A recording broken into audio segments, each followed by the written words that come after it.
अगर आप सोना या चांदी खरीदने की सोच रहे हैं तो रुकिए। आज सरकार ने एक ऐसा फैसला लिया है जिससे आपके जेब पर सीधा असर पड़ने वाला है। आज बुधवार 13 मई को सरकार ने सोने और चांदी के आयात यानी इंपोर्ट पर लगने वाले कस्टम ड्यूटी में भारी बढ़ोतरी कर दी है। पहले ये ड्यूटी 6% थी, जिसे अब सीधे बढ़ाकर 15% कर दिया गया है। यानी अब विदेश से सोना मंगाना बहुत महंगा होने वाला है। लेकिन सरकार ने ऐसा किया क्यों और इसका आपके निवेश पर क्या असर होगा, चलिए समझते हैं। ये फैसला अचानक नहीं हुआ है। दरअसल प्रधानमंत्री नरेंद्र मोदी ने खुद लोगों से अपील की कि अगले 1 साल तक सोना खरीदने से बचें। इसकी सबसे बड़ी वजह है ईरान युद्ध और हमारे देश के विदेशी मुद्रा भंडार यानी कि फॉरेन एक्सचेंज रिजर्व पर बढ़ता दबाव।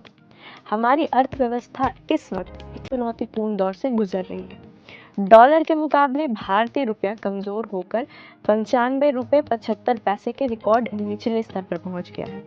सरकार चाहती है कि लोग कम सोना खरीदें ताकि विदेश का पैसा बाहर ना जाए और हम अपने व्यापार घाटे यानी ट्रेड डेफिसिट को कम कर सकें।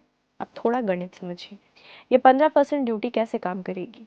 नई व्यवस्था में 10% बेसिक कस्टम ड्यूटी होगी और उसके ऊपर 5% agriculture infrastructure and development cess यानी AIDC लगाया गया है। भारत दुनिया में सोने का दूसरा सबसे बड़ा और चांदी का सबसे बड़ा खरीदार है। हम अपनी ज़रूरत का ज़्यादातर हिस्सा बाहर से मंगवाते हैं। अब जब टैक्स बढ़ गया है तो बाजार में सोने चांदी की कीमतें और ऊपर जा सकती हैं। खासकर ऐसे वक्त में जब कीमतें पहले से ही आसमान छू रही हैं, ये आम खरीदार के लिए एक बहुत बड़ा झटका है। एक और दिलचस्प बात यह है कि पिछले 1 साल में भारतीयों का सोने पर भरोसा बढ़ा है। क्यों?